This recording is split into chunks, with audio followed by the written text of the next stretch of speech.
पे लीवर की एक मेन हेडिंग बतानी है, फिर उसके बाद आपको एक सर्कल ड्रॉ करना है और थोड़ी सी आप इसकी ये देखिए ग्रॉसनी, जैसे ये लीवर है तो लीवर के बाहर क्या होता है, ये कैप्सूल होता है, इसको अपन कहते हैं ग्लीसन्स कैप्सूल। इसको क्या करता है, ये जो ग्लीसन्स कैप्सूल होता है लीवर के अंदर खूब सारा पेरेन्काइमा भरा हुआ है।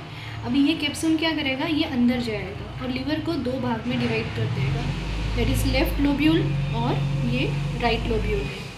अभी ये लोब्यूल्स क्या हैं, इसके अंदर खूब सारे लोब्यूल्स हैं, मतलब मिलियंस ऑफ लोब्यूल्स, इसके हज़ारों 10,000 में ऐसे खूब सारे लेफ़्ट लोब्यूल में भी होंगे और राइट लोब्यूल्स में भी होंगे, खूब सारे लोब्यूल्स होंगे, मिलियंस ऑफ लोब्यूल्स होंगे।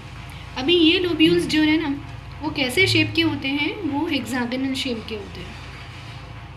ये शेप कैसा रहता है, हेक्सागोनल शेप रहता है। अभी ये लोब्यूल्स के अंदर जो सेल्स होते हैं वो कैसे होते हैं, वो इनको अपन कहते हैं हेपेटोसाइट्स, ठीक है। तो ये हेपेटोसाइट है। तो अब अगर हम माने कि मानो कि एक ये लोब्यूल है, अब एक एक लोब्यूल क्या है बेटा कि यहाँ कनेक्टिव टिश्यू होता है, जैसे ये ऐसे है, ये लोब्यूल है, ठीक है, फिर ये लोब्यूल है, फिर जैसे ऐसे आपके खूब सारे उसमें लोब्यूल्स बने हुए हैं और ये जो है ये इसको कनेक्टिव टिश्यू होता है बेटा। वहाँ पे आपको बताया नहीं है कि इसे कनेक्टिव टिश्यू कहते हैं, पर ये कनेक्टिव टिश्यू होता है। अब क्या होता है कि इस लोब्यूल्स के अंदर मैंने बताया जैसे कि हेपेटोसाइट्स होते हैं, तो ये क्या है आपके वहाँ पे बने हुए हैं बेटा, जैसे ये यहाँ पे ये हेपेटोसाइट्स होंगे, ठीक है। सो इसके इस हर एक सेल के ऊपर, हर एक लोब्यूल्स के ऊपर ऐसे एपिथेलियम होगी बेटा, ठीक है। और फिर यहाँ पे क्या होगा कि यहाँ पे ये एपिथेलियम बनी होगी बेटा, ये एक्चुअली एपिथेलियम है, ये इस तरीके से हेपेटोसाइट्स हैं, इस हेपेटोसाइट्स के अंदर एपिथेलियम होगी। और एपिथेलियम आपको पता है कि क्या होता है कि ये न्यूक्लियस होता है बेटा, इसके अंदर न्यूक्लियस होता है। तो आपको हर एक ये इस तरीके से बन जाएगा, इसको अपन कहते हैं हेपाटिक कॉर्ड्स। और ये दो जैसे हेपेटोसाइट्स की लाइन कॉर्ड होगी, ये एक दूसरे से जुड़े भी हुए होंगे, ये ऐसे जुड़े भी हुए होंगे ऐसे करके। तो मतलब ये इस टाइप का कनेक्टिव टिश्यू होता है कि उसको शेप दे देता है, कैसा, हेक्सागोनल शेप। तो हमें भी कुछ ऐसा बनाना है कि उसका शेप जो है वो हेक्सागोनल शेप हो जाए, ऐसे करके, ठीक है। सो जैसे हेक्सागोनल शेप कैसा होता है, ऐसा। तो आपको लोब्यूल का पूरा शेप ऐसा बनाना है कि ये हेपेटोसाइट्स ये इस तरीके से, ये बीच में आप और भी ज़्यादा कॉर्ड्स बना सकते हैं और इस तरीके से इसको इंटरकनेक्ट कर सकते हैं। और इसके अंदर न्यूक्लियस होता है, हेपेटोसाइट सेल मतलब एपिथेलियम, और एपिथेलियम में क्या है, न्यूक्लियस है। तो ये ब्लू कलर का ऐसे सेंटर में ऐसे डॉट डॉट बताना है, ये ऐसे ऐसे, जैसे एक एक बता देते हो, ये ऐसा, फिर ये ऐसे, फिर ये ऐसे, ठीक है। अब यहाँ पे क्या है, यहाँ मैंने यहाँ तक लेके आ गई हूँ, इसको यहाँ तक नहीं लाना, ये बीच में क्या होगा, वैकेंट होगा बेटा, ये ऐसे वैकेंट होगा और यहाँ पे इस तरीके से जा रही होगी, यहाँ पे मैंने बीच तक ले आई हूँ। पर ये क्या है, ये वेन है बेटा, that is known as central vein. यानी कि ये सारे हेपेटोसाइट्स जो रहेंगे वो कहाँ खुल रहे हैं बेटा, ये सेंट्रल वेन में खुल रहे हैं बेटा, ठीक है।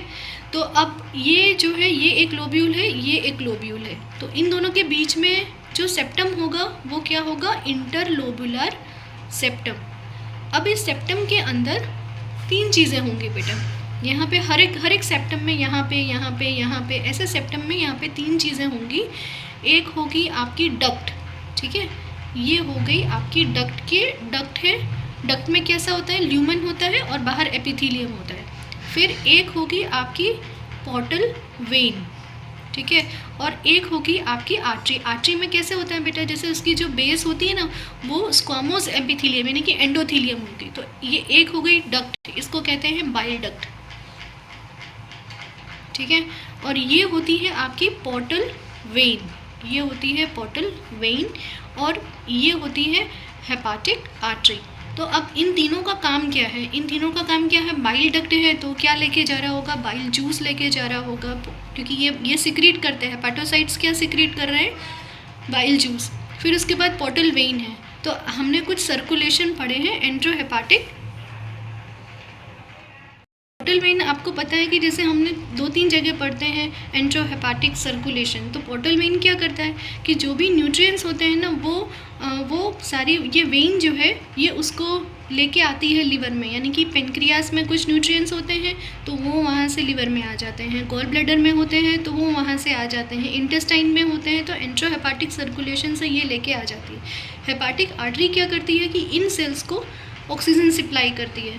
तो ऐसे ट्रायड आपको देखने को मिलेंगे, यहाँ पे भी ऐसे ट्रायड मिलेंगे। इनको हम कहते हैं, ये 3 चीज़ों मिला के बनते हैं पोर्टल ट्रायड।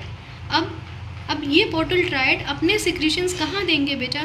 तो ये जो बीच में होता है इसे हम कहते हैं साइनोसॉइड्स। तो यहाँ पे जो होंगे ये होंगे साइनोसॉइड्स, यानी कि ये जो 2 आपकी हेपाटोसाइट्स हैं, हेपाटिक कॉर्ड्स हैं, इनको अपन कहते हैं प्लेट ऑफ हेपाटोसाइट्स, प्लेट ऑफ हेपाटोसाइट, यानी कि ये प्लेट, ये प्लेट, ये प्लेट, ये प्लेट, ये प्लेट, ये प्लेट, इन प्लेट के बीच में आपको देखने को मिलेगा साइनोसॉइड्स।